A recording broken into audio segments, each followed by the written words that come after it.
الحمدللہ وحدہ والصلاة والسلام علی من لا نبی بعدہ اما بعد فاعوذ باللہ من الشیطان الرجیم بسم اللہ الرحمن الرحیم الطلاق مرتان فامساک بمعروف او تسریح باحسان ولا يحل لكم أن تأخذوا مما آتيتموهن شيئا إلا أن يخافا ألا يقيما حدود الله فإن خفتم ألا يقيما حدود الله فلا جناح عليهما فيما افتدت به تلك حدود الله فلا تعتدوها ومن يتعد حدود الله فأولئك هم الظالمون فإن طلقها فلا تحل له من بعد حتى تنكح زوجا غيره فإن طلقها فلا جناح عليهما أن يتراجعا إن ظنا أن يقيما حدود الله وتلك حدود الله يبينها لقوم يعلمون صدق الله العظيم اللهم صل على محمد وعلى آل محمد كما صليت على إبراهيم وعلى آل إبراهيم إنك حميد مجيد اللهم بارك على محمد وعلى آل محمد كما باركت على إبراهيم وعلى آل إبراهيم إنك حميد مجيد اما بعد حضرات محترم اور سننے والی قابل صد احترام ماؤں بہنوں اور بیٹیوں، آج کے درس قرآن کے لیے تفویض کیا گیا موضوع انتہائی اہم، انتہائی حساس اور نازک ہے، اور ہماری بدقسمتی یہ ہے کہ اس کے حوالے سے ہمارے معاشرے میں غفلت بہت زیادہ پائی جاتی ہے۔ اسلام کے نظام طلاق کو سمجھنے کے لیے تمہیداً نکاح کو اور اس کی اہمیت کو سمجھنا انتہائی ضروری۔ نکاح مرد و عورت کا ملاپ ہے جس میں ایک حیثیت باہمی معاملہ اور معاہدہ کی ہے، لیکن قرآن و حدیث کی روشنی میں یہ معاہدہ اور معاملہ دیگر معاملات اور معاہدات سے قدر مختلف ہے کہ نکاح کے لیے شریعت نے کچھ ایسی شرطیں، کچھ ایسی پابندیاں لگائی ہیں جو دیگر معاہدات اور معاملات میں نہیں ہیں۔ مثال کے طور پہ ہر مرد کا ہر عورت سے نکاح نہیں ہو سکتا، بغیر گواہوں کی موجودگی کے نکاح معتبر نہیں۔ پھر اس میں بھی سنت یہ ہے کہ نکاح کو اعلانیہ کیا جائے، خفیہ نہ کیا جائے۔ تو جس طرح نکاح کی کچھ مخصوص شرطیں ہیں جس کی بنا پہ یہ ایک معاہدے اور معاملے سے بڑھ کے سنت اور عبادت کے درجے میں زیادہ چلا جاتا، اسی طرح طلاق بھی، نکاح کی طرح طلاق بھی شریعت کا ایک اہم حکم ہے، اور اس کے لیے بھی کچھ شروط و قیود ہیں۔ یہ کوئی بچوں کا کھیل نہیں کہ جب چاہا گھر بسا لیا، جب چاہا گھر جو ہے وہ بگاڑ لیا، اور شریعت کی انہی شروط و قیود کی بنا پہ طلاق کا معاملہ جو ہے وہ انتہائی نازک بنتا چلا جا رہا ہے، کیونکہ ہمارے معاشرے میں اس کے حوالے سے چونکہ صحیح طور پہ آگاہی نہیں پائی جاتی۔ اللہ رب العزت نے اپنی حکمت بالغہ سے مرد و عورت کا جو تعلق بنایا ہے نکاح کی صورت میں، اور یہ ایک اجنبی مرد و عورت کا، غیر محرم مرد و عورت کا واحد تعلق ہے، محسنین غیر مصافحین ولا متخذی اخدان۔ کہ نکاح کے ذریعے ان دونوں کا تعلق ہوگا، زناکاری یا خفیہ دوستی اور معاشقے کے ذریعے نہیں۔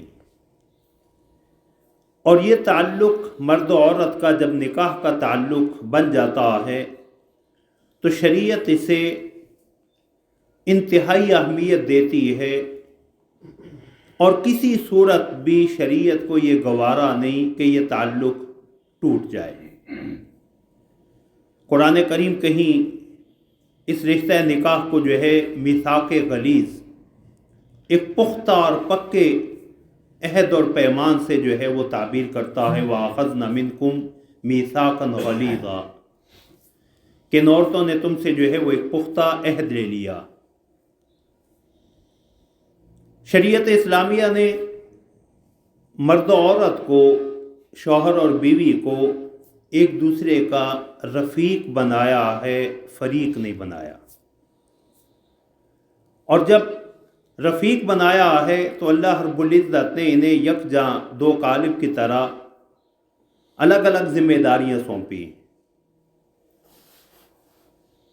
مرد کی جسمانی صلاحیت، اس کی فکری صلاحیت کے پیش نظر اس کا دائرہ کار زیادہ تر گھر سے باہر کا، اکتساب معاش، روزگار کمانا اس کی ذمہ داری ہے، بیوی کے بچوں کے اخراجات یہ اٹھانا اس کی ذمہ داری ہے۔ اور عورت کے لیے اللہ رب العزت نے گھر کے اندر کی ذمہ داری کہ وہ خاوند جب تھکا ہارا آئے تو اسے گھر میں سکون ملے۔ وَمِنْ آيَاتِهِ أَنْ خَلَقَ لَكُم مِّنْ أَنفُسِكُمْ أَزْوَاجًا لِتَسْكُنُوا إِلَيْهَا وَجَعَلَ بَيْنَكُم مَّوَدَّةً وَرَحْمَةً، اللہ نے اسے اپنی نشانیوں میں سے ایک نشانی گردانا ہے کہ اللہ نے تمہیں میں سے تمہارے جوڑے بنائے تاکہ تم ان سے سکون حاصل کرو۔ اب نکاح کے حوالے سے مرد و عورت کی جو ذمہ داریاں ہیں، شریعت اسلامیہ نے قانونی ذمہ داریوں کا تعین کرنے کے بجائے کہ جس طرح قانونی ادارے کسی بھی فرد کی ذمہ داریوں کا تعین کرتے ہیں یا اس کے حقوق کا، شریعت اسلامیہ نے اس طور پہ قانونی جو ہے وہ ذمہ داریوں کا تعین کرنے کے بجائے ہر ایک کو اپنی اپنی ذمہ داری کا احساس دلایا۔ مرد کو اس کی ذمہ داریوں کا، عورت کو اس کی ذمہ داریوں کا، تاکہ یہ رشتہ جو ہے وہ شریعت اسلامیہ کی ان تعلیمات کی روشنی میں چلتا رہے۔ اب وقت نہیں کہ نکاح کے حوالے سے شریعت کی کہ جو مقاصد نکاح ہیں یا نکاح کو بہتر انداز سے چلانے کے لیے شریعت اسلامیہ کی جو تعلیمات ہیں اس کی طرف جایا جائے، لیکن اختصار کے ساتھ میں ان کی طرف کچھ اشارے کرنا چاہوں گا۔ اللہ رب العزت نے وَلَهُنَّ مِثْلُ الَّذِي عَلَيْهِنَّ بِالْمَعْرُوفِ، ایک ضابطہ دے دیا کہ اگر ان عورتوں کی کچھ ذمہ داریاں ہیں تو دستور کے مطابق ان کے کچھ حقوق بھی ہیں۔ مردوں کو حکم دیا وَعَاشِرُوهُنَّ بِالْمَعْرُوفِ، ان کے ساتھ اچھے طریقے سے رہنا، ان کے ساتھ رہن سہن دستور کے مطابق اچھے طریقے سے کرنا۔ اور فرمایا کہ فَإِن كَرِهْتُمُوهُنَّ فَعَسَىٰ أَن تَكْرَهُوا شَيْئًا وَيَجْعَلَ اللَّهُ فِيهِ خَيْرًا كَثِيرًا، ممکن ہے تم انہیں ناپسند کرو، اگر تم انہیں ناپسند کرو تو اس چیز کا امکان موجود ہے کہ تم کسی چیز کو ناپسند کرتے ہو، لیکن اللہ رب العزت اس میں تمہارے لیے خیر کثیر بہت سی بھلائی رکھتے۔ اللہ رب العزت نے مردوں کو یہ حکم دے دیا استوصوا بالنساء خیرا، رسول اللہ صلی اللہ علیہ وسلم نے فرمایا کہ عورتوں کے ساتھ میری خیر کرنے، اس کی خیر اور بھلائی کی نصیحت کو جو ہے وہ قبول کرو۔ تو عورتوں کو بھی شریعت اسلامیہ نے مردوں کے حقوق سے آگاہ کرتے ہوئے، شوہر کے حقوق سے آگاہ کرتے ہوئے یہ تعلیم دے دی۔ رسول اللہ صلی اللہ علیہ وسلم نے فرمایا کہ عورت پہ سب سے زیادہ حق جو ہے وہ اس کے خاوند کا۔ دوسری حدیث میں فرمایا کہ اگر میں نے کسی کو سجدہ تعظیمی کی اجازت دینا ہوتی. سجدے کے لفظ ہیں لیکن یہاں اس سے مراد سجدہ تعظیمی ہے، کیونکہ سجدہ عبادت تو کسی بھی شریعت میں روا نہیں رہا کہ اگر میں نے کسی کو اجازت دینی ہوتی کہ وہ کسی دوسرے کو سجدہ کرے تو میں عورت کو کہتا اپنے خاوند کو سجدہ کرے. اور ایک حدیث میں فرمایا کہ ایم امرأۃ ماتت وزوجها عنها راض دخلت الجنہ، جو عورت اس دنیا سے اس عالم میں جائے کہ اس کا خاوند اس سے راضی ہو تو اللہ رب العزت اس کے لیے جنت واجب فرما دیتے، وہ جنت میں جائے گی. تو مرد و عورت دونوں کو جو ہے شریعت اسلامیہ نے ایسی ہدایات اور توجیہات دی ہیں کہ جنہیں اگر یہ دونوں مد نظر رکھ کے چلیں تو زندگی سکون کا گہوارہ بھی بنے گی، گھر سکون کا مرکز بھی ہوگا، اور تناؤ کی، بے چینی کی، تنازع کی، اختلاف کی کیفیت پیش نہیں ہوگی. لیکن مرد و عورت کی جو ہے جسمانی صلاحیتیں بھی مختلف ہیں، فکری صلاحیتیں بھی مختلف ہیں. بسا اوقات ایسا ہوتا کہ شریعت کے پابند مرد و عورت میں بھی نباہ ممکن نہیں رہتا، مزاج دونوں کے جدا جدا ہوتے ہیں. سیرت طیبہ سے بھی اس کی مثال ملتی ہے. عبداللہ بن ابی رئیس المنافقین، یہ اللہ کے فیصلے ہیں. باپ جو ہے وہ منافقین کا سردار ہے، بیٹا عبداللہ اور بیٹی جمیلہ رضی اللہ تعالی عنہ وہ پختہ ایمان والی ہیں. ثابت ابن قیس کے نکاح میں تھیں حضرت جمیلہ رضی اللہ تعالی عنہ. تو رسول اللہ صلی اللہ علیہ وسلم کے پاس آ کے کہنے لگی رسول اللہ میں ثابت کے دین اخلاق کے حوالے سے کوئی عیب نہیں لگاتی، لیکن میں ولیکنی اکرہ الکفر فی الاسلام، میں اسلام کے اندر ہوتے ہوئے کفر کو ناپسند کرتی ہوں کہ میں اسلام کی دعوے دار بھی ہوں اور خاوند کے حقوق ادا نہ کر کے جو ہے وہ اللہ کی ناشکری کروں، اللہ کو ناراض کر بیٹھوں، تو میرا اس سے گزارا نہیں ہو سکتا. تو رسول اللہ صلی اللہ علیہ وسلم نے فرمایا اچھا جو باغ اس نے تمہیں نکاح کے موقع پہ حق مہر کے طور پہ دیا تھا تو اسے واپس کرتی ہے؟ تو ہمیں رسول اللہ اسے واپس کرنے کو تیار ہوں. تو یہ خلا کی کیفیت بنی. تو رسول اللہ صلی اللہ علیہ وسلم نے ان کے درمیان جدائی کروا دی.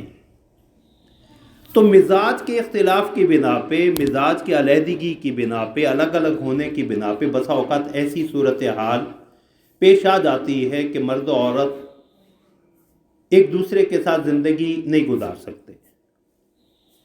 اس اعتبار سے طلاق بھی اللہ رب العزت نے بندوں کی آسانی کے لیے اسے جائز قرار دیا، مشروع قرار دیا. کیونکہ اگر طلاق کا حکم نہ ہوتا، طلاق کی اجازت نہ ہوتی تو مرد و عورت، شوہر اور بیوی ساری زندگی جو ہے وہ ذہنی اذیت میں گزار دیتے، گھر جو ہے وہ جہنم کا منظر پیش کر رہا ہوتا، لیکن وہ ایک دوسرے سے جدا نہ ہو سکتے. تو شریعت اسلامیہ نے ایسی صورت میں طلاق کی اجازت دی ہے. اور یہاں یہ بات ذہن میں رہے کہ نکاح اللہ کی نعمت ہے اور طلاق ایک ضرورت ہے. ضرورت کو بوقت ضرورت ہی استعمال کیا جاتا ہے، ہر وقت استعمال نہیں کیا جاتا. ضرورت جتنی ضرورت ہو اس کا اتنا ہی استعمال مناسب ہوتا. تو شریعت اسلامیہ کی تعلیمات اور توجیہات تو یہی ہیں کہ مرد و عورت کا یہ تعلق کسی صورت ٹوٹنے نہ پائے.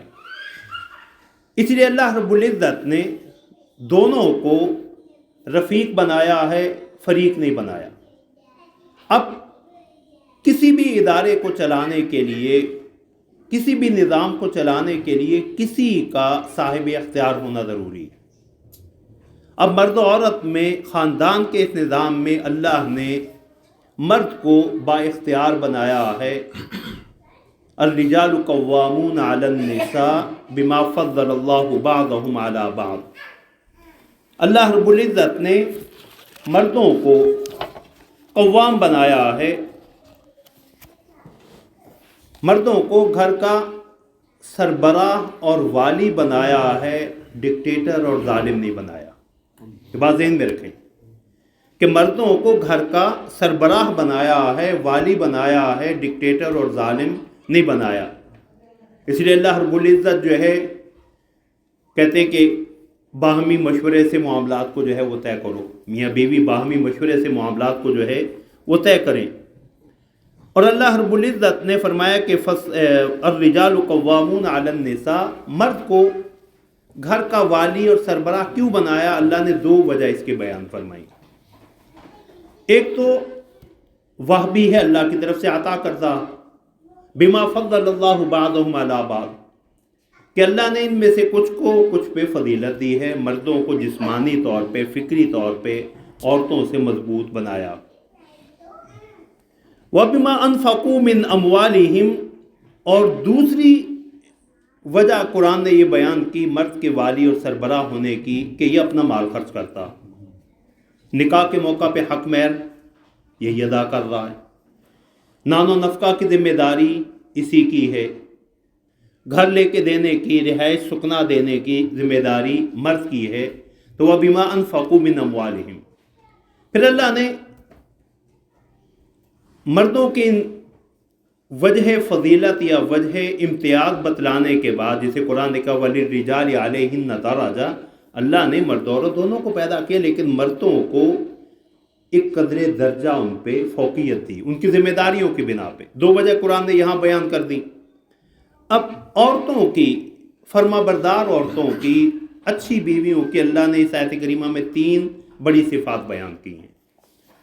فَالصَّالِحَاتُ قَانِتَاتٌ حَافِظَاتٌ لِلْغَيْبِ بِمَا حَفِظَ اللَّهُ، صالحات نیک ہوں گی اللہ کے حکم کی پابند، قانتات خاوند کی فرما بردار، حافظات للغیب بما حفظ اللہ اللہ کی حفاظت کی بنا پہ اپنی عزت اپنی آبرو کی حفاظت کرنے والی، خاوند کے مال کی حفاظت کرنے والی۔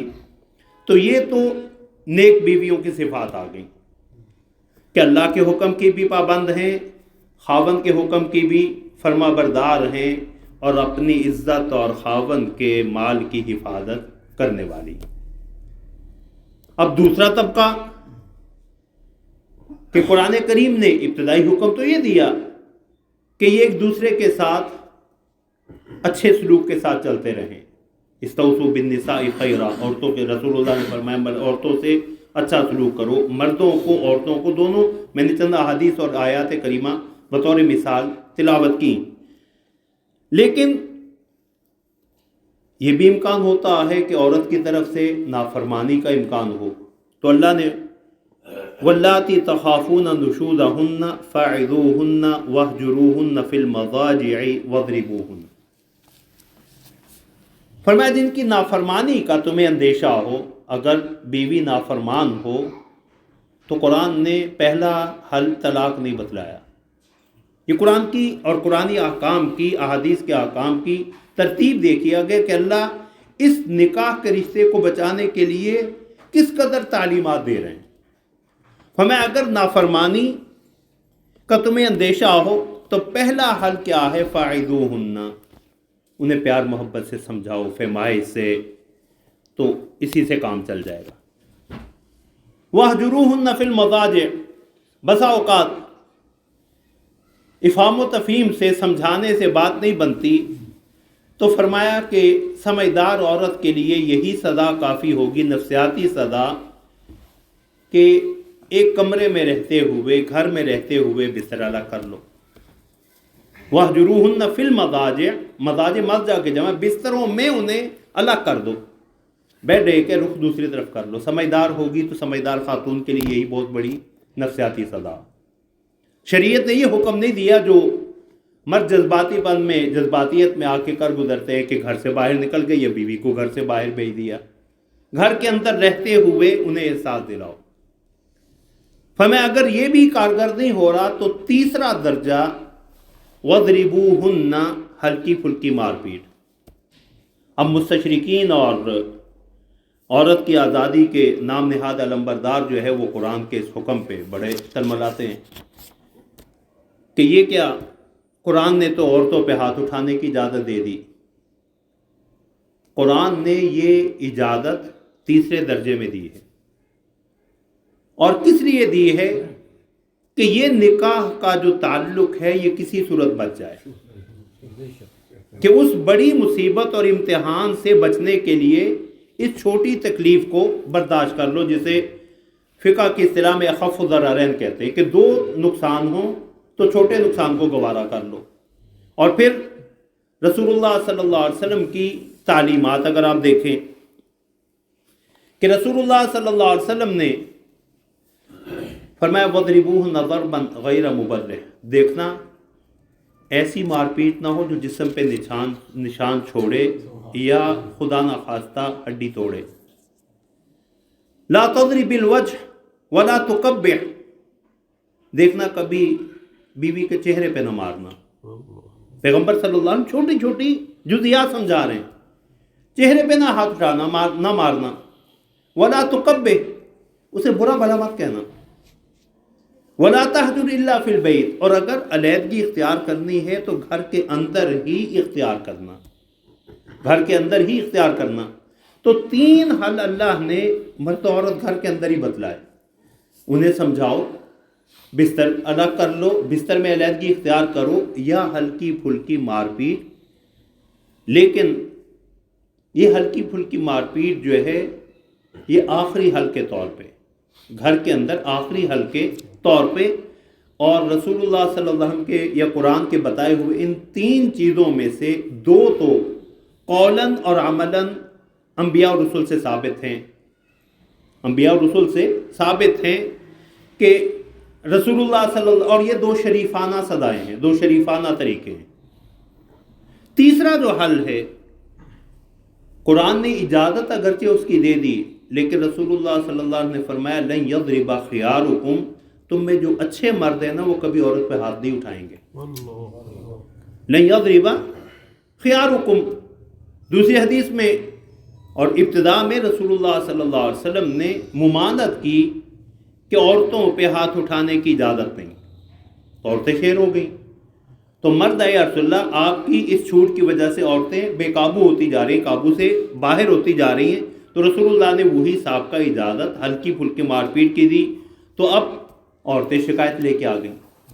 تو رسول اللہ صلی اللہ علیہ وسلم نے خطبہ میں ارشاد فرمایا کہ میرے گھر والوں کے پاس بہت سی خواتین، 70 خواتین، 70 کا عدد جو ہے وہ کثرت کے لیے بھی بولا جاتا ہے یا جو ہے وہ اس کی بالضبط تعداد کے لیے، فگر کے لیے بھی، میں بہت سی خواتین میرے گھر والوں کے پاس آئی ہیں اور اپنے خاوندوں کی مار پیٹ کی شکایت لے کے آئی ہیں۔ فرمایا لیسو بخیارکم، وہ کوئی اچھے مرد نہیں ہیں۔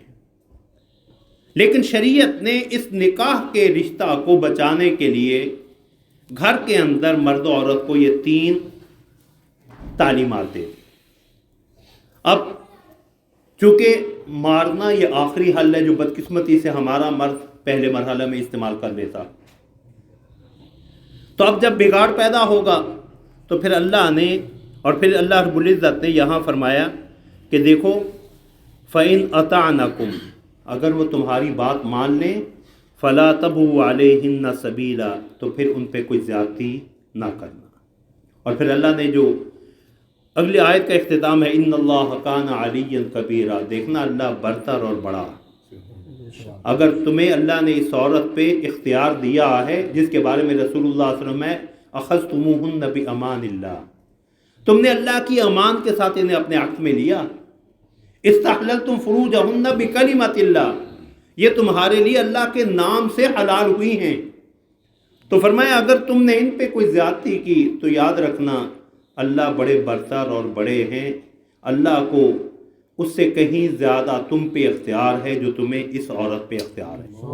اور اسی کو رسول اللہ صلی اللہ علیہ وسلم نے ایک صحابی کو دیکھا اپنے غلام کو مار رہے ہیں، تو فرمایا اس اللہ سے ڈر جو اس اختیار سے کہیں زیادہ تجھ پہ اختیار رکھتا ہے جو تیرا اس غلام پہ ہے۔ تو اس صنف نادر کے ساتھ زیادتی کرتے ہوئے یہ سوچنا کہ اللہ بڑے برتر اور بلند ہیں، بڑے ہیں۔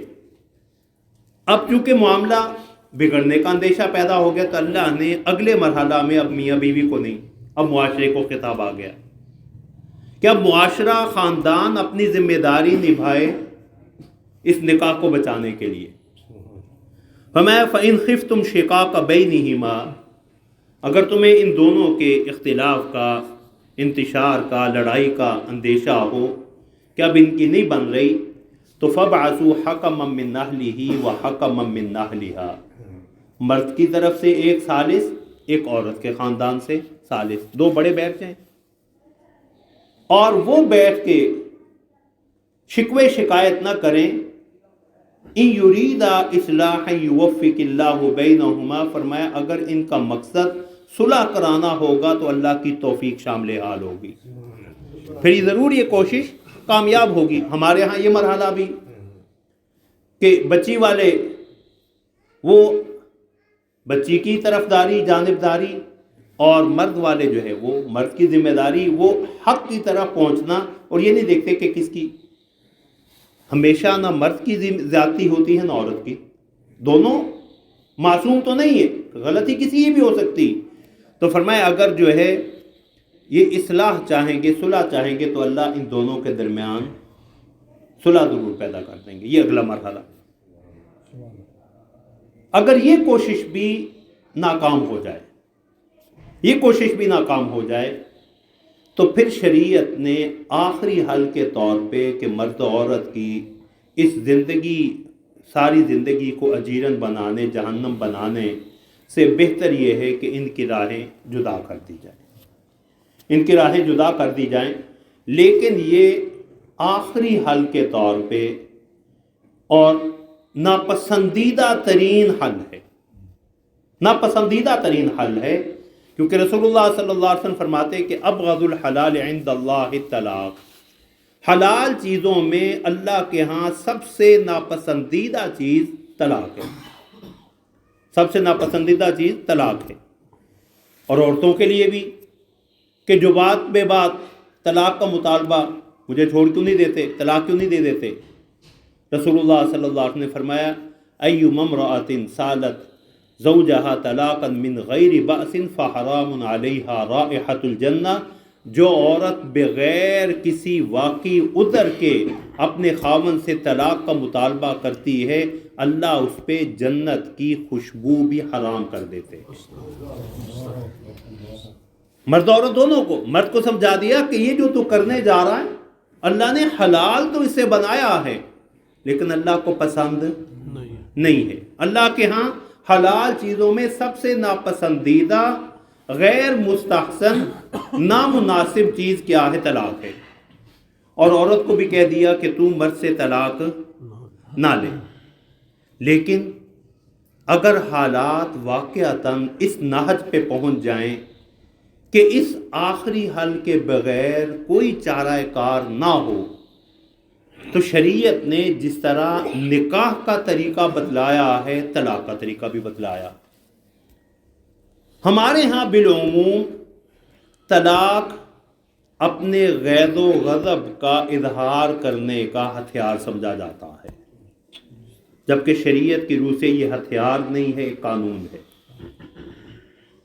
ایک قانون ہے جس طرح نکاح کی کچھ شرطیں ہیں، طلاق کی بھی شرطیں۔ یہ نہیں کہ جب غصہ آیا یا بیوی نے جو ہے وہ مطالبہ کیا تو اس نے بھی۔ اور ایک بڑی غلط فہمی ہمارے معاشرے میں یہ پائی جاتی ہے کہ ہم طلاق کے لیے سمجھتے ہیں کہ 3 طلاق ہی دینا یا طلاق طلاق طلاق کے لفظ بولنا ہی ضروری، جبکہ ایسا نہیں ہے۔ شریعت نے اس حوالے سے بھی جو تعلیمات دی ہیں، حضرات علماء نے لکھا ہے کہ طلاق اگر بامر مجبوری دینا پڑے، بامر مجبوری، یہ مصالحت کی ساری کوششیں شریعت نے جو مرد و عورت کو تعلیمات دی تھیں، وہ اسے اپنانے میں کامیاب نہ ہوئے یا اسے اپنانے کے باوجود مزاج نہیں مل سکے۔ قرآن کریم نے وعد و نصیحت، فہمائش، بستر الگ کرنا، ہلکی پھلکی تعدیب، یہ بھی کامیاب نہیں ہوئی، کارگر نہیں ہوئی۔ خاندان کے بڑے بھی صلح کرانے میں کامیاب نہیں ہو سکے۔ پھر اگر طلاق کی نوبت آ رہی ہے تو پھر یہ نہیں کہ بس جیسے آیا فائل کھول دیا، شریعت نے اس کے لیے بھی جو طلاق احسن ہے، حضرات مفسرین نے لکھا ہے کہ طلاق کی تین صورتیں ہیں۔ ایک ہے طلاق احسن، سب سے بہترین طلاق کا طریقہ۔ طلاق کا بہترین طریقہ کیا ہے کہ اپنی عورت کو، اور یہاں میں اس عورت کا حکم بیان کر رہا ہوں جس سے بیاہ کے آپ کے گھر میں آ گئی ہے، جس سے ہم بستری ہو چکی ہے، جس سے نکاح ہوا ہم بستری نہیں ہوئی، اس کا حکم انشاءاللہ اللہ نے توفیق دی آخر میں انشاءاللہ اختصار کے ساتھ بیان ہو جائے گا۔ یہاں حکم جو ہے وہ اس عورت کے جہاں میاں بیوی ایک گھر میں رہ رہے ہیں، اگر حالات اس نہج پہ آ چکے ہیں کہ بننے کا کوئی، سنورنے کا کوئی امکان نہیں ہے، تو پھر بہترین طلاق کا طریقہ یہ ہے کہ اس طہر میں، پاکی کے ایام میں، ایام حیض میں نہیں، پاکی کے ایام میں جن میں مرد نے عورت سے جنسی تعلق قائم نہ کیا ہو، ہم بستری نہ کی ہو، ایک طلاق صریح دے، ایک طلاق صریح دے۔ پہلی چیز میں نے کیا بیان کی؟ طہر میں، ایسی پاکی کے ایام میں، حیض کے ایام میں طلاق نہ دے۔ اب یہ مرد اور عورت دونوں کے لیے شریعت نے نفسیاتی کیفیت کو مد نظر رکھا۔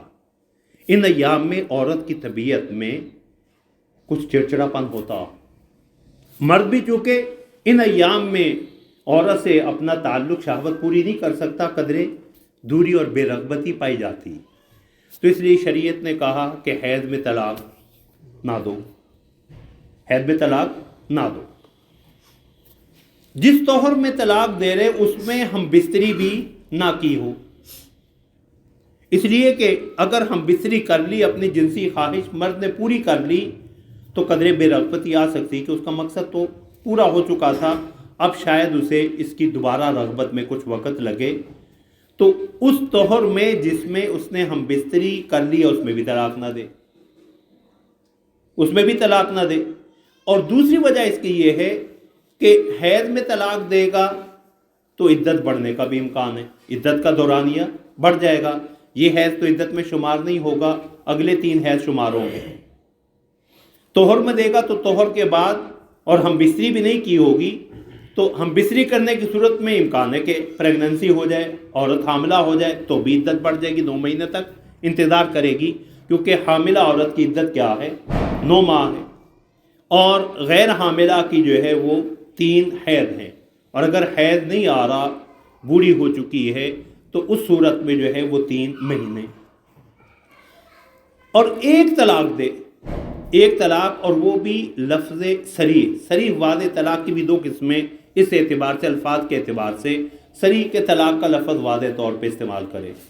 دوسرا کنایا، کیسا لفظ استعمال کرے جس سے طلاق ذہن میں یا مفہوم سمجھی جا رہی ہو، تو مجھ پہ حرام ہے، میرا تیرا اس سے کوئی تعلق نہیں، میرا تیرا اس سے، میری تیری راہیں جدا ہیں، یہ کنایا۔ طلاق کا لفظ کیا ہے؟ صریح۔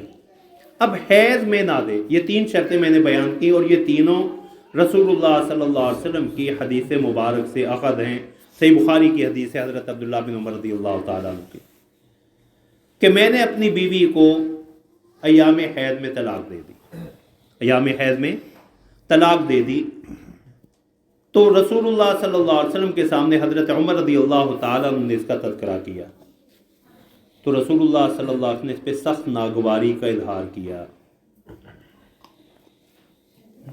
فتغیظ منہ، غیظ و غضب ہم کہتے ہیں نا، تو رسول اللہ نے سخت غصے کا اظہار کیا اور حکم دیا لیراجعھا، اسے کو رجوع کرے، اسے کو رجوع کرے۔ یہ الفاظ پہ بھی غور کیجئے گا، یہ نہیں کہا کہ طلاق نہیں ہوئی، یہ نہیں کہا کہ حیض میں طلاق تھی تو ہوئی نہیں، لیراجعھا، رجوع کر لے، ثم لیمسکھا حتی تطہر، پاکیزگی کے ایام آنے تک اپنے نکاح میں رکھیں۔ اب پاکیزگی کے ایام شروع ہو جائیں، فَإِن بَدَا لَهُ أَن يُطَلِّقَهَا، اگر اسے پھر بھی یہی رائے بنے کہ میں نے طلاق ہی دینی ہے، يُطَلِّقُهَا يَطَلَّقَهَا قَبْلَ أَن يَمَسَّهَا، اس سے ہم بستری کرنے سے پہلے اسے طلاق دے دیں۔ ہمیں یہ اللہ کا وہ حکم ہے کہ تم نے طلاق دینی ہو، سورہ طلاق میں جس کا ذکر اللہ رب العزت نے فرمایا کہ اگر یا ایھا النبی اذا طلقتم النساء فطلقوهن لعدتهن، اے نبی جب تم بیویوں کو طلاق دو، یعنی اہل ایمان کو حکم دے دیجئے جب وہ بیویوں کو طلاق دیں تو فطلقوهن لعدتهن، تو انہیں طلاق دو ان کی عدت کے آغاز کے وقت میں، یعنی طہر کے بعد، طہر میں طلاق دی، ہم بستری بھی نہیں کی تو عدت طہر ختم ہوتے ہی حیض شروع ہو گیا، اس کی عدت شروع ہو گئی۔ ہمیں یہ اللہ کا حکم ہے۔ اب رسول اللہ صلی اللہ علیہ وسلم نے اس میں تینوں چیزیں، حیض میں نہ دے عورت کی، مرد کی نفسانی کیفیت کا بھی، طہر میں ہم بستری بھی نہ کی، اور ایک طلاق سے، ایک طلاق دینے میں فائدہ کیا ہے؟ اور لفظ صریح سے طلاق دے، لفظ صریح سے جب طلاق دی جاتی ہے، طلاق کا لفظ استعمال کر کے وہ ایک طلاق دے رہا ہے، تو یہ طلاق کیا ہے؟ رجعی ہے۔ رجعی یعنی اب عورت کے، مرد کے لیے اختیار ہے کہ وہ عورت سے رجوع کر لے، ندامت ہوئی اسے کہ میں نے یہ لفظ زبان سے نکال دیا، بچے ہیں، خاندانی مجبوریاں ہیں، یا مرد و عورت ہی انہیں احساس ہوا اپنی غلطی کا، تو گھر کا معاملہ گھر کے اندر ہی حل ہو جائے گا۔ 3 مہینے تقریباً، یعنی 3 حیض کا جو پیریڈ ہے، اس کے اندر مرد کسی وقت بھی رجوع کر سکتا۔ عورت کی رضامندی بھی معتبر نہیں، عورت کی رضامندی کی ضرورت نہیں، عورت ہی راضی ہو، کیونکہ اختیار اللہ نے یہاں اس معاملے میں قدرے مرد کو دیا، تو رجوع کر لے۔ اور اس طلاق کے وقت جو ہے اگر 2 گواہ بنا لے تو یہ بھی زیادہ بہتر ہے، ضروری نہیں لیکن بہتر ہے۔ خاندان کے 2 بڑوں کے سامنے نکاح جب بڑوں کی موجودگی میں ہوا تو یہ معاملہ بھی اگر بامر مجبوری کرنا پڑ رہا ہے تو خاندان کے بڑوں کے سامنے، اور رجوع کرے تب بھی گواہ بنا لے، تاکہ کل کوئی تنازع کی شکل نہ بنے، مرد کے میں نے رجوع نہیں کیا، عورت کے اس نے رجوع کر لیا تھا، بعد میں معاملات جو ہے وہ نان و نفقہ کے، ثبوت نسب کے، خدا نخواستہ کچھ چلا گیا تو وراثت کے، تاکہ جھگڑا پیدا نہ ہو۔ اب یہ احسن طریقہ، بہترین طریقہ ہے طلاق کا، کہ جس طہر میں پاکیزگی کے ایام میں مرد نے عورت سے ہم بستری نہیں کی، اسے ایک طلاق واضح الفاظ کے ساتھ دے، واضح الفاظ کے ساتھ دے، کیونکہ کنایا کے ساتھ جو طلاق دی جاتی ہے وہ بائن ہو جاتی، وہ بائن اس میں رجوع کا حق نہیں ہوتا، انہوں نے کہہ دیا تو میرے اوپر حرام ہے، یا تجھے لمبی چوڑی طلاق ہو، تجھے سخت طلاق ہو، یا طلاق بائن کا لفظ استعمال کر دے، میں نے تجھے طلاق بائن دی، تو اب طلاق بائن کے بعد رجوع نہیں ہوتا۔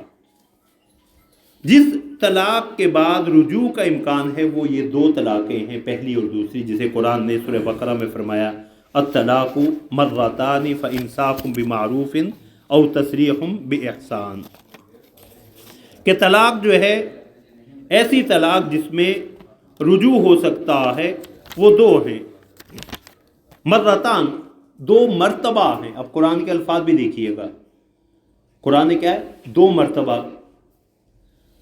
اب یہ 2 مرتبہ کے الفاظ بتلا رہے ہیں کہ یہ یکبارگی 2 نہیں دی جا رہی، یکبارگی 2 نہیں دی جا رہی، ورنہ اسے 2 مرتبہ نہیں کہا جاتا۔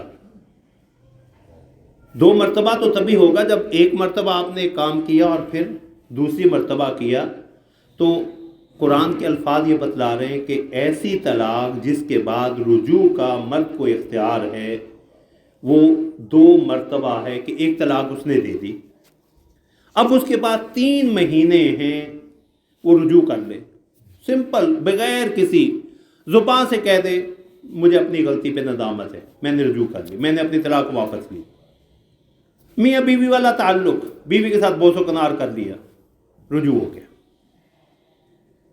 تاکہ یہ تعلق باقی رہے۔ اب پھر سے دونوں میاں بیوی ہیں، لیکن مرد کے بعد جو طلاق کا اختیار 3 طلاقیں تھیں، اب وہ کتنی رہ گئیں؟ 2۔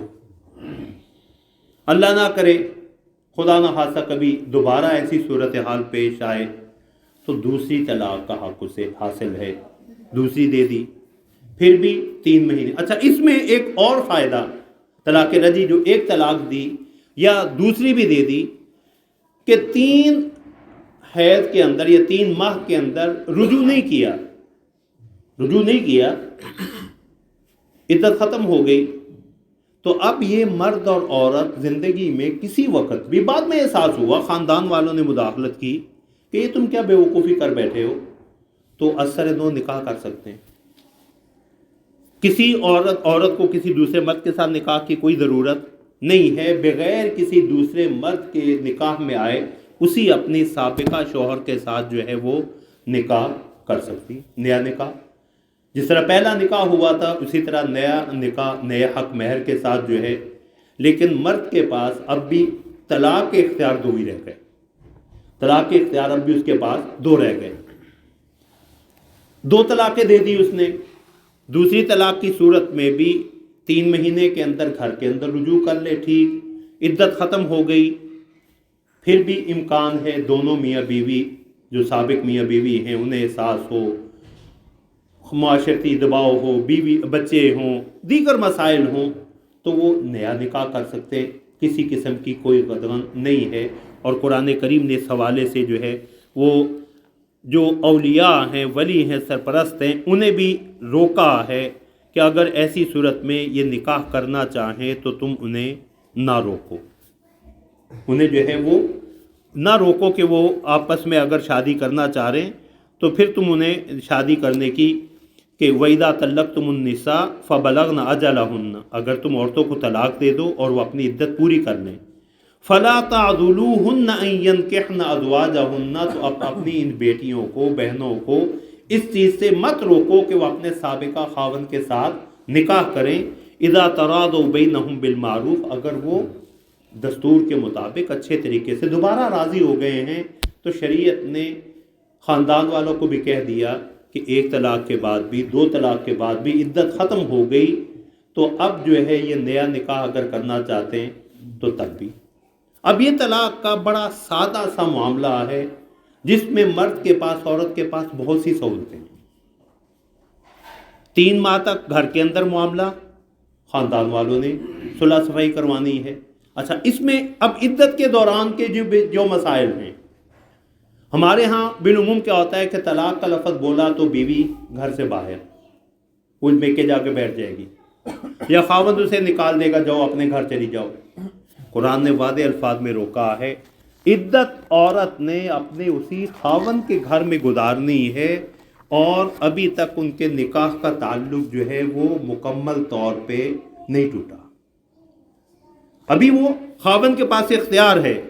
تو اللہ رب العزت نے یہاں سورہ طلاق میں حکم دیا کہ فَطَلِّقُوهُنَّ لِعِدَّتِهِنَّ، ان کی عدت کے آغاز میں انہیں طلاق دو، یعنی جب عدت گن سکو، وَأَحْصُوا الْعِدَّةَ، اور عدت شمار کرو، وَاتَّقُوا اللَّهَ رَبَّكُمْ، اپنے رب اللہ سے، اپنے رب سے ڈرتے رہو، لَا تُخْرِجُوهُنَّ مِن بُيُوتِهِنَّ، انہیں اپنے گھروں سے نکالنا بھی نہیں، وَلَا يَخْرُجْنَ، اور وہ نہ نکلیں، نہ عورتوں کو اجازت دی کہ وہ خاوند کا گھر ایک طلاق کی صورت میں یا 2 طلاق کی صورت میں جب طلاق رجعی ہے کہ وہ گھر چھوڑ کے چلی جائے، بلکہ شریعت کا حکم یہ ہے کہ اس عدت کے دوران عورت اپنا بناؤ سنگھار کرے، زیب و زینت اختیار کرے، تاکہ خاوند کے دل میں رغبت پیدا ہو اور وہ رجوع کر لے۔ تو یہ ناراضگی، میلی کچیلی، روتی پیٹتی بیٹھنے کا حکم شریعت نے نہیں دیا۔ جب ایک طلاق کا مسئلہ نوبت آ گئی تو اب اس کا حل شریعت نے اب بھی گھر کے اندر بھی دیا، 3 ماہ گزر گئے تو نئے نکاح کی صورت میں بھی دے دیا۔ یہ کیا ہے؟ طلاق احسن۔ یہ کیا ہے؟ طلاق احسن۔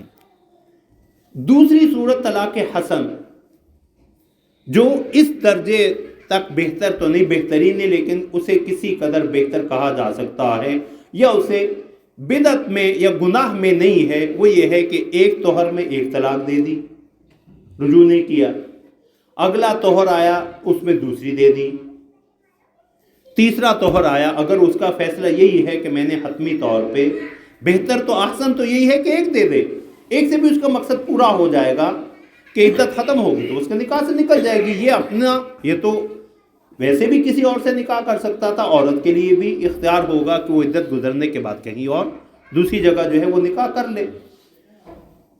لیکن اگر اس نے 3 طلاقیں دینے پہ ہی تلا ہوا ہے تو ایک طہر میں ایک دے دے، دوسرے طہر میں دوسری دے دے، تیسرے طہر میں تیسری دے دے، یہ کیا ہے؟ طلاق حسن۔ لیکن امام مالک رحمۃ اللہ علیہ نے تو اس کی بھی اجازت نہیں تھی، امام مالک رحمۃ اللہ علیہ کہتے ہیں یہ بھی طلاق سنت نہیں ہے.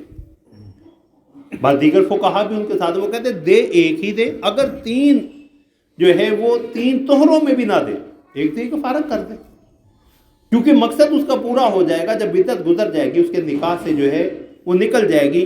لیکن دیگر فقہا نے طلاق حسن کیا اس کے سے قرار دیا ہے کہ پہلے طہر میں ایک، دوسرے طہر میں دوسرے مہینے دوسری، اور تیسرے مہینے تیسری. ان دو صورتوں کے علاوہ طلاق احسن کہ ایک طہر میں جس میں ہم بستری نہ کی ہو ایک صریح طلاق دینا یہ طلاق احسن، یا تین مختلف طہروں میں ایک ایک طلاق دینا یہ طلاق حسن. یہ طلاق کی جائز صورتیں ہیں. اس کے علاوہ طلاق کی جتنی صورتیں ہیں وہ طلاق بدعت ہیں، اس پہ مرد گناہ گار ہوتا ہے. طلاق بدعت کیا ہے کہ وہ سنت طریقہ نہیں ہے. ان میں حیض میں طلاق دینا، حضرت عبداللہ بن عمر کی حدیث میں نے ذکر کی کہ رسول اللہ نے کہا ناراضگی کا اظہار فرمایا نہیں اسے کو رجوع کرے. پھر طہر میں جس میں ہم بستری نہ کی ہو پھر اگر طلاق دینی ہے تو طلاق دے. بیک وقت تین طلاقیں، یہ بھی ہمارے معاشرے کی بہت بڑی، اور اس حوالے سے ہمارے وکیل حضرات بھی ان کی بھی اورینٹیشن کی ضرورت ہے، اور احکام شریعت سے انہیں بھی افہام و تفہیم کی ضرورت ہے، سمجھنے کی ضرورت ہے کہ وہ بھی سمجھتے ہیں تین طلاقیں. پھر ہماری یہ ثالثی کونسل، مصالحتی کونسل. طلاق کے لیے یہ بات ضمناً آ گئی جب مرد نے ایک دفعہ منہ سے طلاق کا لفظ بول دیا یا لکھ دیا. مرد نے تنہائی میں اپنی بیوی کا نام لے کے یا اپنی زوجہ کا نام لے کے طلاق لکھ دی، پھر پھاڑ دی، کسی کو بھی نہیں بتائی، اللہ کے ہاں پھر بھی طلاق ہو گئی. طلاق ہوگی. رسول اللہ ثلاث جدہن جد وحدلہن جد، تین چیزیں ایسی ہیں وہ سنجیدگی میں دی جائیں تب بھی واقع ہوتی ہیں، اور اگر ادراہ مذاق کہی جائے تب بھی واقع ہو جاتی. نکاح گواہوں کی موجودگی میں مرد و عورت نے ایجاب و قبول کر لیے، بعد میں کہ ہم تو مذاق کر رہے تھے، ڈرامہ چل رہا تھا. نہیں، اب میاں بیوی کی حیثیت سے ذمہ داریاں واجب ہو گئیں. اسی طرح طلاق. تیسرا عتاق، غلام کو آزاد کرنا. غلام کو کہا تو آزاد ہے، وہ جانے لگا میں تو مذاق کر رہا تھا. شریعت کے اس معاملے میں مذاق نہیں ہے. اب اس دو صورتوں کے علاوہ طلاق کی جتنی صورتیں ہیں، حیض کے اندر طلاق، طہر کے اندر طلاق لیکن اس میں ہم بستری کر چکا ہو، ایسی پاکیزگی میں طلاق جس میں ہم بستری کر چکا ہو، ایک طہر میں دو طلاقیں، ایک طہر میں مختلف وقفے سے پہلے ایک طلاق دی، ہفتے بعد دوسری دے دی، یا بیک وقت تین طلاقیں دینا، یہ ساری کی ساری طلاق بدعت ہیں، گناہ ہیں، اللہ کے ہاں شریعت کی روح سے غیر مستحسن ناجائز کام ہے. اب ہمارے ہاں جو تین طلاق والا معاملہ ہے یہ کس قدر سنگین گناہ ہے کہ رسول اللہ صلی اللہ حضرت محمود بن لبید رضی اللہ عنہ صحابی ہیں کہ رسول اللہ صلی اللہ علیہ وسلم کے سامنے ایک آدمی کا ذکر ہوا کہ اس نے اپنی بیوی کو تین طلاقیں دے دی. تو رسول اللہ صلی اللہ علیہ وسلم نے سخت غصے کا اظہار فرمایا اور فرمایا ایلعب بکتاب اللہ وانا بین ظہرانیکم، ابھی تو میں تمہارے اندر موجود ہوں، تم نے اللہ کی کتاب سے کھیلنا شروع کر دیا. اللہ کی کتاب سے تم نے کھیلنا شروع کر دیا، اللہ کی کتاب سے کھیلا جا رہا ہے جبکہ میں تمہارے اندر موجود ہوں. آپ نے اس قدر غصے کا اظہار فرمایا کہ ایک صحابی کھڑے ہوئے کہا رسول اللہ اگر آپ اجازت دیں تو میں اس کا سر قلم کر دوں. ایسا کرنے والے کو. یہاں دوسری چیز، تین طلاقیں اگر دے دیں، تین طلاقیں دے دیں اگرچہ ناجائز ہیں، تینوں واقع ہو جائیں گی. تین ہیں، تین ایک کی کوئی آپشن نہیں ہے. رسول اللہ میں بڑی ذمہ داری سے الحمدللہ یہ بات کہہ رہا ہوں، رسول اللہ صلی اللہ علیہ وسلم کے زمانے میں تین کیس آئے ہیں، ایسے تین کیس آئے ہیں جس میں تین طلاقیں دی گئی، رسول اللہ نے تینوں کی تینوں نافذ فرمائی ہے. عمر جلانی کا واقعہ ہے یہ. اس حدیث میں بھی رسول اللہ نے یہ نہیں کہا کہ چلو ایک ہی ہوئی ہے نا، رسول اللہ تو کہہ رہے ہیں اللہ کی کتاب کے ساتھ کھیلا جا رہا ہے جبکہ میں تمہارے اندر موجود ہوں. اگر کوئی گنجائش تھی، یہ 3 ایک ہی تھی، تو پھر ناراضگی کا مقصد ہی کوئی نہیں تھا، پھر تو رجوع کا حق باقی رہتا تھا۔ اگر 3 ایک تھی تو رسول اللہ یہ ناراضگی کا اظہار نہ فرماتے۔ اب یہاں ایک اور ذہنوں میں اشکال یا شبہ پیدا کیا جاتا ہے، جی ایک ناجائز چیز ہے تو اب وہ ویلڈ کیسے ہو گئی؟ ایک کسی چیز کا گناہ یا ناجائز ہونا ہے، دوسرا اس کے اثرات کا وقوع پذیر ہونا ہے، اس کا ویلڈ اور نافذ ہونا، یہ 2 الگ الگ چیزیں ہیں۔ 3 طلاقیں بیک وقت دینا گناہ ہے سب فقہا کے نزدیک، سب ائمہ کے نزدیک، لیکن 3 طلاقیں ائمہ اربعہ کے ہاں چاروں اماموں کے ہاں 3 طلاقیں ہی واقع ہوتی ہیں، ایک واقع نہیں ہوتی۔ اور امام ابن تیمیہ رحمۃ اللہ علیہ نے اس معاملے میں جو پہلا بڑا اختلاف سامنے آیا وہ امام ابن تیمیہ اور ان کے شاگرد ابن قیم کا ہے، جنہیں بنیاد بناتے ہوئے ہمارے اہل حدیث حضرات جو ہے وہ انہی کے موقف کو اپناتے ہیں۔ اور اس معاملے میں یہ بات کہنے میں مجھے کوئی حرج نہیں کہ لوگوں کو خدا نخواستہ گناہ کی زندگی میں دھکیلتے ہیں۔ جب 3 طلاقیں ہو گئیں تو 3 طلاقوں کے بعد یہ عورت ہمیشہ کے لیے اس پہ حرام ہے۔ یہ طلاق مغلظہ ہے۔ طلاق رجعی جس کے بعد رجوع کر سکتا ہے وہ 2 ہیں۔ طلاق بائن کہ اب جدائی ہو گئی لیکن نیا نکاح دوسرے خاوند کے نکاح میں جائے بغیر ہو سکتا ہے، ٹھیک ہے۔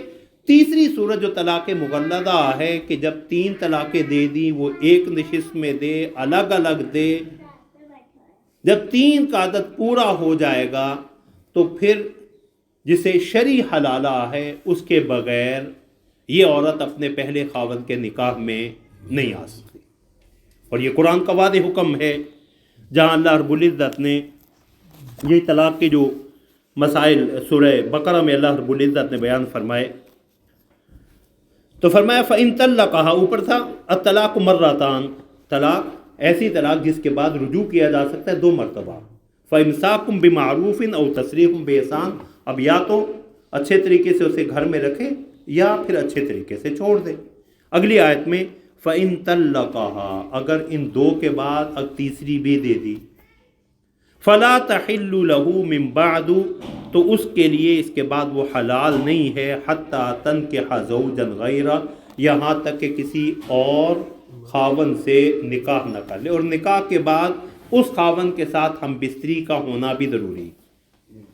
اب حلالہ کے حوالے سے بھی ہمارے معاشرے میں جو افراط و تفریط ہے، ایک تو یہ کہ حلالہ کے حکم کو مذاق بنایا جائے کہ حلالہ جو شرعی حلالہ ہے، اور ایک یہ ہے کہ اسے حلالہ کو جو ہے وہ ایک رات کے لیے عورت کسی کے گھر جائے، کسی خاوند کے ساتھ نکاح کرے، مشروط نکاح، اور بعد میں اسے طلاق دے دے۔ اب اس میں عورت کو کہ جی عورت پہ ذاتی، عورت پہ کوئی ذاتی نہیں، عورت پہلے خاوند کے ساتھ بھی نکاح کے ساتھ گئی ہے اس کے گھر میں، دوسرے خاوند کے پاس بھی نکاح کے ساتھ گئی ہے، عورت پہ کوئی ظلم نہیں ہو رہا۔ عورت کے لیے پہلے خاوند کے بعد دوسری جگہ نکاح کرنا جائز تھا، ظلم تب ہو رہا ہے جو ہے وہ سبق کسے سکھایا جا رہا ہے؟ مرد کو، کہ مرد کسی غیرت مند آدمی کے لیے یہ قابل قبول نہیں ہوتا کہ اس کی عورت کسی کے پاس رات گزار کے آئے۔ تو مرد کو نفسیاتی سزا دینے کے لیے شریعت نے جو شرعی حلالہ ہے وہ کیا ہے کہ خاوند نے 3 طلاقیں دے دیں، وہ یکبارگی تھیں یا الگ الگ تھیں، اب اس کے لیے حلال نہیں ہے جب دوسری جگہ جب تک نکاح نہ ہو جائے اور وہاں ہم بستری بھی نہ ہو جائے۔ سیدہ عائشہ نے پوچھا رسول اللہ فلاں عورت نے جو ہے اس کے خاوند نے اسے 3 طلاقیں دے دی تھیں، اب دوسرے سے اس کا نکاح ہوا ہے اور ابھی ہم بستری نہیں ہوئی، تو وہ اس سے طلاق لے کے واپس اس کے پاس آنا چاہتے۔ فرمایا نہیں، جب تک اس کے ساتھ ہم بستری نہیں ہو جاتی جس طرح پہلے نے اس کے ساتھ ہم بستری کی تھی اس وقت تک، تو صرف نکاح نہیں، ہم بستری بھی۔ لیکن یہ حلالہ، مشروط حلالہ، یہ لعنت والا کام ہے۔ رسول اللہ صلی اللہ علیہ وسلم لعن اللہ المحلل والمحلل لہ، حلالہ کرنے والا اور جس کے لیے حلالہ کیا جا رہا ہے، دونوں پہ اللہ نے لعنت بھیجی۔ مشروط طور پہ کہ 3 طلاقیں دے دی، اب جو ہے وہ ندامت ہوئی تو کسی کو جو ہے وہ کہا کہ ایک رات کے لیے نکاح کر لو اور پھر طلاق دے دینا، ہم بستری کرنے کے بعد اچھا اگر ہم بستری اس نے نہیں کی ویسے طلاق دے دی پھر بھی حلال نہیں اس کے لیے حدیث کی روح سے. اور اگر ایک رات رکھ کے چھوڑ دی ہے ناجائز کام تھا اس کے لیے حلال تو ہو گئی لیکن دونوں پہ اللہ کے پیغمبر نے کیا کی ہے لعنت کی ہے. اور رسول اللہ کا یہ تو معاذ اللہ ایسا بغیرت ہے جسے رسول اللہ نے التئیس المستعار کرائے کا سانڈ قرار دیا کہ یہ حلالہ کرنے والا کیا ہے کرائے کا سانڈ ہے. تو حلالہ کی شرعی صورت بھی کیا ہے کہ وہ عورت جائے دوسرا خاوند دنیا سے چلا گیا یا خدا نخواستہ اس کی وہاں بھی نہیں بن سکی اس کے ساتھ رہ رہی تھی اس نے بھی کسی وجہ سے طلاق دے دی اس کی عدت ختم ہو گئی تو اب اس عورت کے لیے اپنے پہلے سابق شوہر جس نے اسے 3 طلاقیں دی تھی اس کے نکاح میں آنے کی گنجائش ہے اجازت ہے یہ شرعی حلالہ. اچھا اب میں ذکر کر رہا تھا کچھ ٹائم تھوڑا سا کہ ایک ہے کسی چیز کا حرام ہونا ایک ہے اس کے اثرات کا وقوع پذیر ہونا.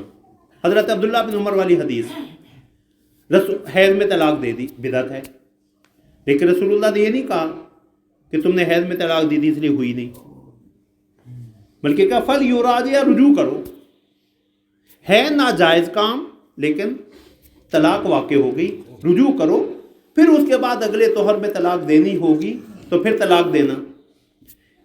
ایک آدمی جو ہے وہ قتل کرنا ناجائز ہے خاص طور پہ 2 ایسے رشتے جن کے درمیان وراثت ہے باپ بیٹا معاذ اللہ باپ کو قتل کر دے. اب قتل تو حرام تھا اب اپنے باپ کو قتل کرنے کی وجہ سے شریعت نے سے یہ سزا دی ہے کہ باپ کی وراثت سے محروم ہو جائے گا. اب یہ کہ جی میں نے تو ایک گناہ کیا تھا تو ایک گناہ ناجائز کام کی وجہ سے مجھے وراثت سے محروم کیوں کیا جا رہا ہے. گناہ تم نے کیا تھا لیکن اب اس کا اثر تمہیں بھگتنا ہوگا. 3 طلاقیں دے دی حیض میں طلاق دے دی ایام حمل میں طلاق دے دی یہ ساری طلاقیں ایک طہر میں 2 طلاقیں دے دیں یا بیک وقت 3 طلاقیں دے دیں یہ ساری کی ساری بدعت طلاق ہیں. ان 2 صورتوں کے علاوہ طلاق کی ساری صورتیں بدعت ہیں خلاف سنت ہیں اللہ کی ناراضگی کا موجب ہیں لیکن طلاق واقع ہو جاتی. اب یہ 3 بڑی صورتیں میں نے طلاق کی آپ کے سامنے رکھ دیں. اب طلاق مغلظہ 3 یہ تمام صحابہ کا اور حضرت عمر رضی اللہ تعالیٰ عنہ کے زمانے میں اس پہ اجماع ہو چکا. یہ نشست میں چونکہ الگ ایک موضوع تھا ایک دفعہ اللہ نے توفیق دی تھی شاید یہی بیان ہوا تھا آپ کے 3 طلاق کا مسئلہ تو اس میں تفصیل میں جانے کا وقت بھی نہیں لیکن شریعت نے طلاق کا نظام یہی ختم نہیں ہوا. شریعت نے تو طلاق کے بعد بھی عورت کو کہا اسی گھر میں رہے زیب و زینت اختیار کرے اور دوران عدت اس کا خرچہ مرد کی ذمہ داری ہے. دوران عدت اس کا خرچہ اس کی رہائش یہ اسی مرد کی اس کے جس نے چونکہ ابھی وہ اس کے اور اس عالم میں اگر وہ خاوند دنیا سے چلا جاتا ہے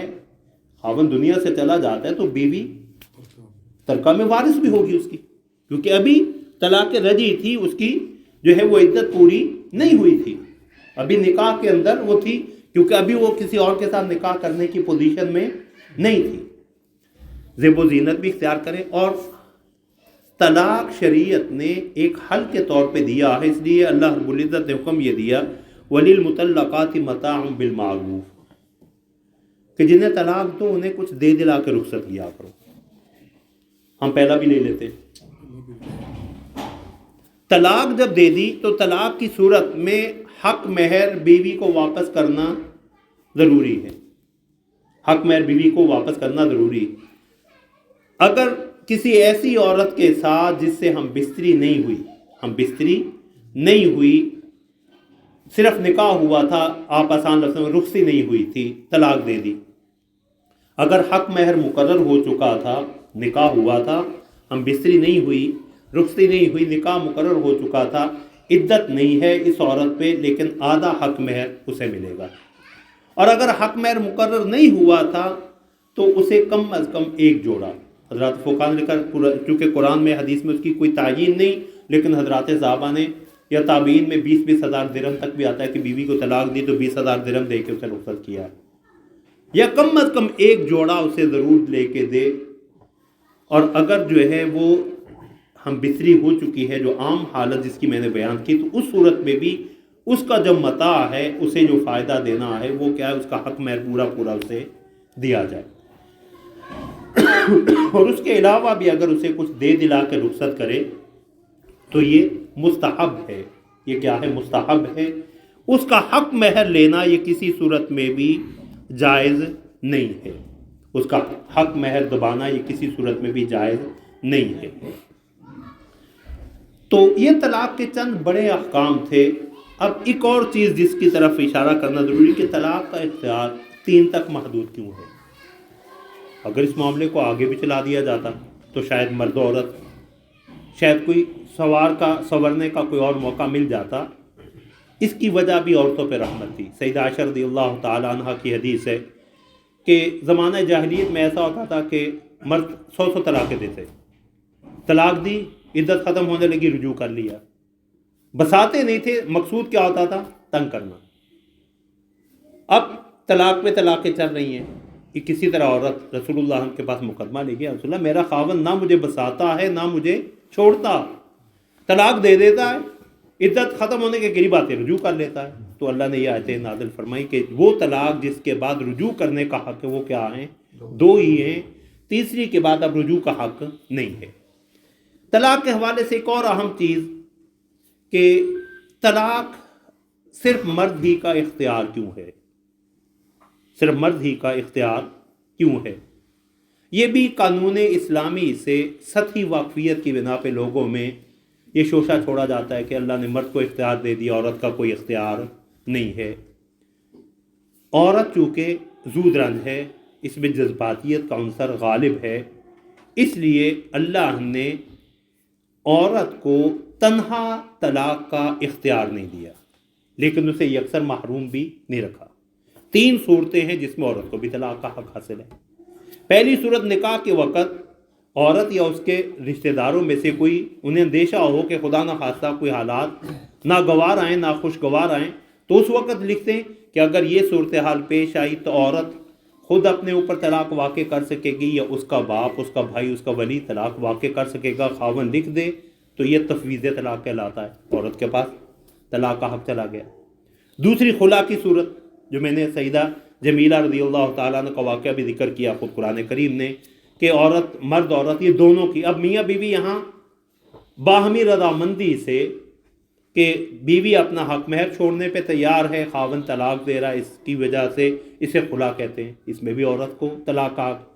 تیسرا فسخ نکاح، کہ خاوند بساتا بھی نہیں، چھوڑتا بھی نہیں، تو ایسے اسباب جن میں نہ وہ اس کے حق ادا کر رہا ہو، نہ نان و نفقہ دے رہا ہو، تو عورت شرعی قاضی سے رجوع کرے اور وہ فسخ نکاح کی صورت۔ یہ 3 صورتیں اللہ نے، لیکن عورت کو اللہ نے تنہا جو ہے وہ طلاق کا حق اس لیے نہیں دیا کہ اس کی طبیعت میں جذباتیت اور اثر پذیری زیادہ، اس لیے وہ بار بار مرد سے جو ہے وہ طلاق کا مطالبہ بھی عورت ہی کی طرف سے آتا، تو اس لیے شریعت نے اسے الگ سے جو ہے وہ اختیار نہیں دیا، بلکہ اسے طلاق کا حق دیا، لیکن یا تو اس کے خاندان کے ساتھ، اس کے خاندان کے بزرگوں کے ساتھ یا خاوند کے ساتھ، یا اسے جو ہے وہ قاضی کی صورت میں، عدالت کی صورت میں، فسخ نکاح کی صورت میں عورت کے پاس بھی شریعت نے اسے اس طور پہ طلاق کے حق سے محروم نہیں رکھا۔ اگر وہ تنگ ہے تو شریعت نے اس کے لیے بھی میدان میں اسباب جو ہے وہ اس کے لیے بھی مہیا کیے ہیں۔ تو یہ طلاق کے چند اہم مسائل تھے، لیکن اس حوالے سے گزارش یہ کہ یہ ساری گزارشات میں طلاق احسن یا طلاق حسن میں کہیں بھی نہیں ہے کہ لڑائی ہوئی اسی وقت طلاق دے دیں، کیونکہ اگر اسی وقت طلاق دے دی تو مرد کو تو نہیں پتا کہ عورت جو ہے وہ اگر اسے ہم بستری کر چکے ہیں تو تب بھی گناہ گار ہے، عورت کے ایام شروع ہو چکے ہیں تو تب بھی گناہ گار ہے، اگر 3 بیعت دے رہا ہے یا 1 سے زیادہ بیعت دے رہا ہے تب بھی گناہ گار ہے۔ تو اس لیے یہ معاملہ بھی سوچ سمجھ کے شریعت نے، جس طرح نکاح کا معاملہ سوچنے سمجھنے کے بعد ہے، طلاق کا معاملہ بھی سوچنے سمجھنے کے بعد ہے، اور اس میں بھی خاندان کے بڑوں کو اگر شریک کر لیا جائے۔ اور طلاق کے حوالے سے بھی مستحب یہ ہے کہ طلاق دیتے ہوئے بھی 2 گواہ بنا لیے جائیں، رجوع کرتے ہوئے بھی گواہ بنا لیے جائیں، تاکہ جھگڑوں کا دروازہ جو ہے وہ بند ہو.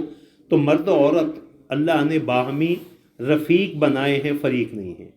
شریعت کی ساری توانائیاں شریعت کی تعلیمات کی اس پہ صرف ہو رہی ہیں کہ کسی صورت یہ رشتہ بچ جائے، لیکن نہ بچ پا رہا ہو تو شریعت نے اس وقت بھی ایسے امکانات کا دروازہ کھولا ہے کہ جس میں مرد و عورت جو ہے اگر انہیں اپنے اس فیصلے پہ ندامت ہو تو پھر وہ ایک دوسرے کی طرف لوٹ سکے، خواہ وہ رجوع کی شکل میں یا نئے نکاح کی شکل میں.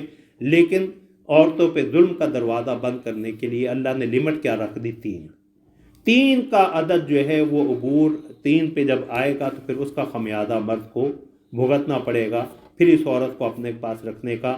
اب جو ہے وہ بغیر حلالہ کے یا 3 طلاقیں دے کے 1 طلاق سمجھتے ہوئے گھر میں رکھنا، معاذ اللہ ساری زندگی گناہ کی زندگی گزارنا، ساری زندگی گناہ کی، زنا کی، بدکاری کی زندگی گزارنا ہے. اللہ رب العزت ہمیں قرآن کریم کے صحیح احکام سمجھنے کی اور اس پہ عمل پیرا ہونے کی توفیق عطا فرمائیں. لیکن طلاق و نکاح کے مسائل چونکہ دقیق اور باریک ہیں، ضرورت ہے کہ معاشرے میں ان سے آگاہی پیدا کی جائے اور ایسی ناگوار صورتحال میں جو ہے وہ وکیلوں کے پاس جانے کے بجائے علماء کے پاس جایا جائے، مفتی حضرات کے پاس جایا جائے. اور ہماری جو ہے وہ ثالثی کونسل ایک جو ہمارے معاشرے میں کہ طلاق واقع ہو گئی، خاوند نے نوٹس بھیج دیا، کہتے ہیں ہم نے نوٹس وصول نہیں کیا، طلاق تو ہو گئی. جی ثالثی کونسل نے ابھی جو ہے مصالحت، طلاق کے بعد مصالحت کوئی نہیں ہے. اگر طلاق سے پہلے مصالحت کی کوششیں نہیں ہوئیں، طلاق دے دی تب بھی طلاق ہو گئی.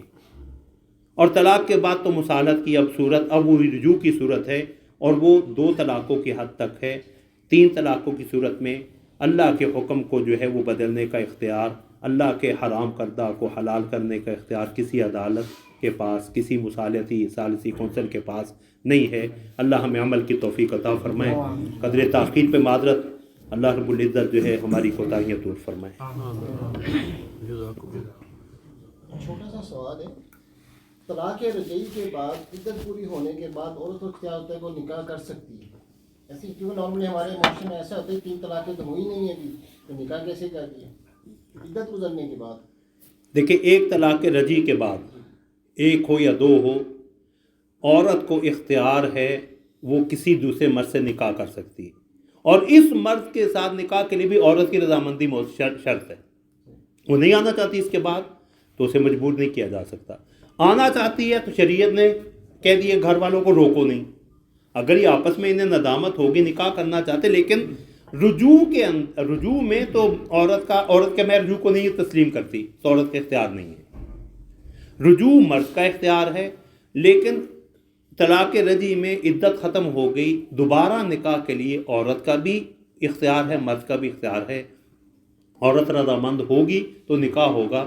عورت اس کے ساتھ کرنا چاہے، کہیں اور کرنا چاہے، یہ ہمارے ایک معاشرے کا اور المیہ ہے کہ ہم دوسرا نکاح جو ہے اس کی طرف عورت جو ہے اگر کوئی ایسی بیچاری آ جائے تو ہمارے معاشرے میں جو ہے اسے رشتہ نہیں ملتا، اور دعوے ہم کرتے رسول اللہ کے اسوہ کا، رسول اللہ کے نکاح میں 1 کنواری ہے، یہ باقی سب طلاق یافتہ ہیں، یہ بیوہ. سیدہ عائشہ کے سوا اور کوئی کنواری رسول اللہ کے نکاح میں نہیں آئی. یہ امت کے لیے سبق ہے، جبکہ رسول اللہ کو تو عورتوں کی کمی نہیں تھی. تو معاشرے کے اس کمزور جو ہے وہ طبقہ کی طرف اس جو ہے وہ پہلو کی طرف بھی ہمیں توجہ دینے کی ضرورت ہے. دوسرا وہی جی آپ کی والی بات ہے، آج کل کے معاشرے میں بڑی تیزی سے یہ پھیل رہا ہے 3 طلاقیں نہیں، یہ 1 ہوئی ہے، پھر دوبارہ رجوع کروا دیتے ہیں بغیر نکاح کے. اس کے بعد ظاہر بات ہے گناہ کا ارتکاب تو کرتے ہی ہیں، لیکن وہ کرنے کے بعد اس کی آگے ان کی نسل چلتی ہے، اس نسل کے بارے میں کیا حکم ہے؟ یہی تو میں نے کہا نا کہ یہ سارے کا سارا مسئلہ کہ یہ بڑا خطرناک معاملہ. طلاق دینے کے بعد عدت گزر گئی، بغیر نکاح کے دونوں نے رہنا شروع کر دیا، زنا کی زندگی تو زنا کی اولاد. نسب جو ہے وہ ثابت ہوگا بامر مجبوری شریعت نے کہ چونکہ ایک وہ اس کے گھر میں رہ رہی اس لیے نسب ثابت ہو جائے گا، کسی اور کا بیٹا بیٹی نہیں کہلائے گا، لیکن ہے وہ ناجائز. جی آپ کچھ. اچھا کویسچن یہ ہے کہ اس کے اندر جو ہم قرآن کی آیت کو سمجھتے ہیں کہ 2 دفعہ، وہ 2 دفعہ، 1 دفعہ جب ہم نکاح کیا جاتا ہے مرد عورت کا، اس کے بعد مرد تو جب چاہے دوسری شادی کر سکتا ہے، تیسری کر سکتا ہے. جی عورت جو ہے اس کو 3 دفعہ کے بعد 1 طلاق کیا وہ سمجھنے میں تو غلطی نہیں ہے کبھی؟ میں ایک بات کروں ایز اے مسلم کہ وہ ایک دفعہ جب اس کا علیحدگی ہوتی ہے وہ 3 پروسیس کے بعد تو وہ ایک طلاق کنسیڈر ہو ایک میں، اور اسی طرح جب 3 دفعہ اس کا تعلق ٹوٹے مکمل، کیونکہ کئی تو لوگ یہ کہتے ہیں کہ یہ ایک طلاق اس کو ہوگی، یعنی 3 دفعہ کہا تو ایک طلاق ہوگی، چاہے ایک سیشن میں کہہ دیا تو وہ طلاق ہوگی۔ عورت کو ایک دفعہ اس مرد کے بعد علیحدگی کے بعد حق حاصل ہو گیا کہ وہ کسی بھی مرد سے شادی کر سکتی ہے، وہ ایک 3 دفعہ کے بعد ایک 3 دفعہ کے بعد نہیں، ایک دفعہ کے بعد وہ نکل آئی، ایک دفعہ کے بعد نکل آئی، 3 دفعہ کی شرط نہیں ہے۔ جو میں نے انہوں نے ان کا بھی سوال تھا کہ ایک طلاق دی، عدت پوری ہو گئی، اب یہ اس کے خاوند سے آزاد ہے، اب اس کے پاس اختیار ہے، وہ جہاں چاہے مرضی دوسرا نکال۔ اس کے بعد یہ کہاں سے ثابت ہوا کہ وہ کسی اور وہ حلالہ کرے گی تو اس مرد کے وہ ساتھ 3 کی شکل میں وہ 3 کیا؟ ہاں جی، ایک کے بعد اسے نہیں ہے کہ وہ صرف 3 نہیں، ایک طلاق ان کو 3 ایک طلاق تو ہے ہی نہیں، یہ تو بھول جائیں، اچھا یہ تو قرآن کریم کے وہ آیات کا وعدہ انکار ہے۔ اور جب امام تیمیہ نے یہ سب سے پہلے بڑا اختلاف کیا اس وقت ان کی شدید مخالفت ہوئی ہے اس وقت کے ائمہ کی طرف سے، اور اس وقت بھی ہمارے اہل حدیث حضرات جو ہے وہ سعودیہ کو ہر معاملے میں پیش کرتے ہیں۔ سعودیہ کی جو ہے تو کبار العلماء، اس کے جو بڑے علماء کی جو کمیٹی ہے، ان سب کا فتویٰ بھی ہے کہ 3 ہیں، چاروں امام ایک طرف ہیں، چاروں امام ایک طرف ہے کہ 3 طلاقیں 3 ہیں، 3 ایک جو ہے وہ ہو نہیں سکتی۔ اگر ہوتی تو رسول اللہ کہتے اچھا چلو کوئی بات نہیں یار، 3 ایک ہی ہے نا، رجوع کر لو۔ لیکن مشکات شریف کی ایک روایت وہ مجھے پتہ نہیں وہ کہاں چلے نہیں بات ہونے دیں جی۔ وہ ایک جگہ پہ انہوں نے فرمایا کہ وہ ایک میاں بیوی نے اس کو 3 دفعہ طلاق دینے کے بعد وہ بچوں کے ساتھ ان کے پاس آئے، وہ میاں بیوی اور ان کے بچے تھے اور وہ روتے تھے، اور انہوں نے یہ ایک روایت ہے، یہ روایت میں دوبارہ اس کو ڈھونڈوں گا، انہوں نے کہا کہ یہ آپ کیا چاہتے ہو؟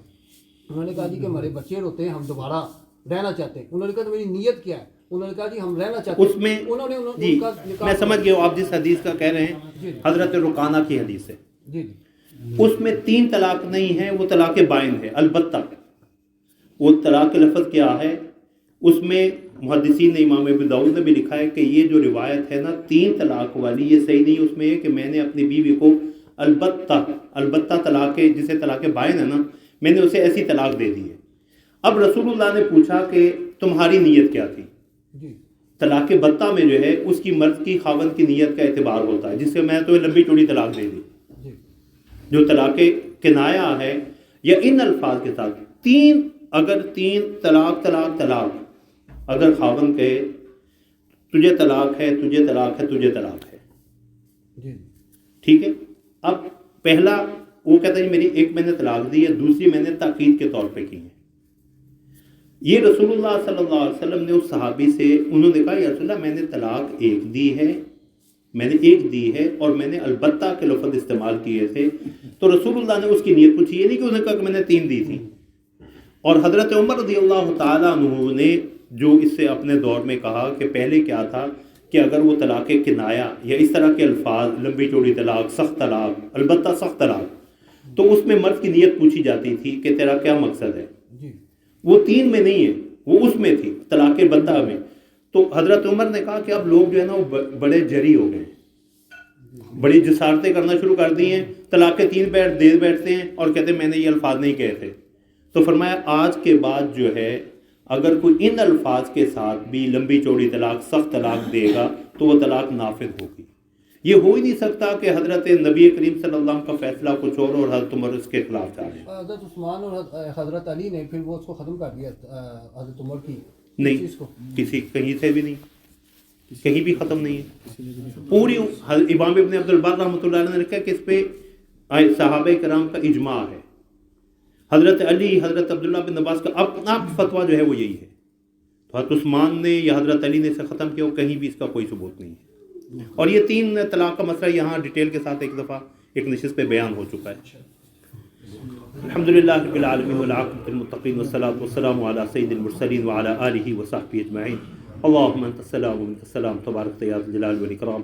ربنا ظلمنا أنفسنا وإن لم تغفر لنا وترحمنا لنكونن من الخاسرين ربنا آتنا في الدنيا حسنة وفي الآخرة حسنة وقنا عذاب النار ربنا هب لنا من أزواجنا وذرياتنا قرة أعين واجعلنا للمتقين إماما ربنا اغفر لنا ذنوبنا وإسرافنا في أمرنا وثبت أقدامنا وانصرنا على القوم الكافرين یا اللہ اپنے فضل و کرم سے ہمیں دین کی صحیح سمجھ نصیب فرما دین پہ عمل پیرا ہونے کی توفیق عطا فرما یا اللہ اپنے فضل و کرم سے ہمارے گناہوں کو معاف فرما یا اللہ ہماری سیئات سے درگزر فرما یا اللہ ہمیں ہمارے